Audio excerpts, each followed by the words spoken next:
This is a video about the simplest thing that can possibly work.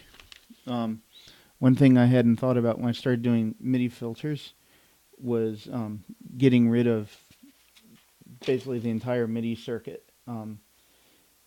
Because when you're running with no power, you don't really need any of that. Because a lot of the MIDI circuit is designed to prevent ground loops when you have different devices that are under their own power.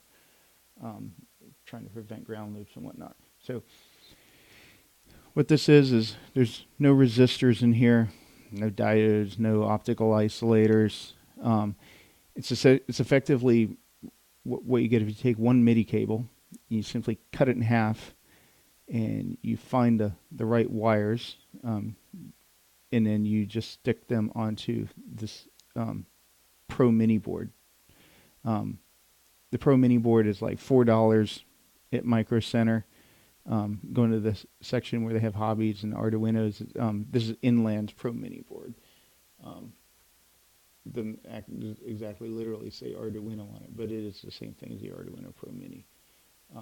So this thing running under its own power, not only is it running under its own power, I realized I can just eliminate all the resistors.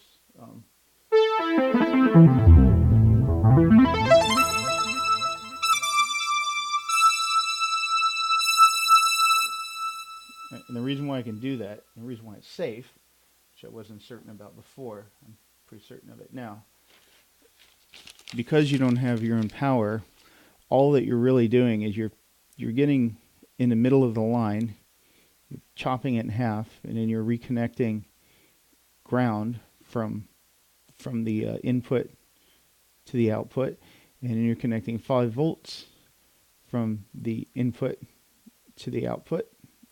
So pin 4 is our 5 volts. So you're running power straight through. So plus 5 volts just going all the way through, ground going all the way through, and then what you do is you borrow the 5 volts and put it on the 5-volt pin of the board, and you borrow the ground. I could have put it in over here, but I haven't put it in over this side. So this is powering the board, these two things here. And then the receive that we have here coming in from the in was the send of the other cable, and that had already been through 220 ohms. This is the key thing I wasn't thinking about when I initially did this. Since it's already been through 220 ohms, if I were to just pass the cable through without running through a board, if I don't add any power to it, I can't endanger the board. It's just going to send the same signal. So essentially what we're doing is we're basically just passing through, except where there is the receive pin coming in, pin 5. We basically cut the receive pin and we put the board in the middle. So when we receive, we go into this pin here, and then we transmit, we go to this pin here. It really couldn't be any simpler. So you just borrow power as, you cut the wire in half, you borrow the power lines to turn the board on, and the spot where there's pin 5, which is wire 5, you run it into the receive here, and then you run the transmit out. It makes perfect sense. I'm surprised I didn't think about it before. The reason why, of course, if you haven't seen the demo of what you can do with this pedal, it's something that allows you to play really, really fast.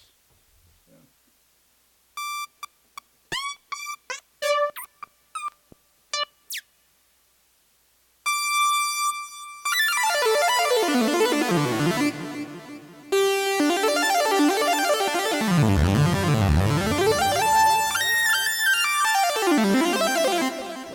And that's just one of the things you can do.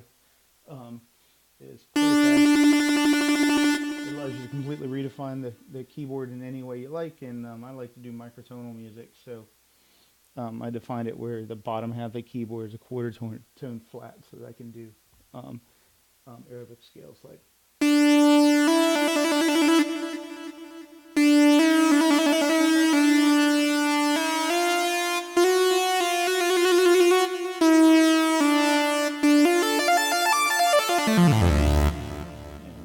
two hands, I can actually play that reasonably fluently. But here's the trick. So now you have a MIDI filter that is nothing more than, all you have to buy is a MIDI cable, $8 at Guitar Center. This board, you know, $4 or $5 at Micro Center. That's really all you need. So if you were to cut up a wire and then solder into the board, that's all you need per unit. But you do need at least one programmer, and this is like $10. And what you do with this is you slip it onto these pins, and when you slip it on these pins, you can inject your code into it. And then you get a mini USB that plugs in your computer, and you write Arduino code, and in my octave rounding pedal code is what I inject into it. The only thing the code that you upload into it has to be kind of small. It's under like 2 kilobytes. It's about this. It's like the same as the Uno. Believe it or not, this little tiny board basically is the Uno. Anyways, I'm glad to have to get rid of all the exotic parts that I was having to buy online. Now I just go to Guitar Center. As long as I don't really mind having a fixed length cable, I can just cut the cable in half and just build the board right into the cable. That'll give me something that I can actually just like kind of keep in my pocket. That way I can walk into Guitar Center and, you know, play around with their keyboards with my stuff. And now I know it's safe, because I wasn't thinking before that really all you're doing is you're borrowing 5 volts and ground to power the board, and in the transmit of the mini input, it's an out to itself, so it sends out on its transmit pin, and you're basically just cutting that wire in half and intercepting it as your receive, and then you put it back on the transmit. So it's not like dangerous to plug this into some expensive MIDI device. It's actually pretty simple and well understood. So, all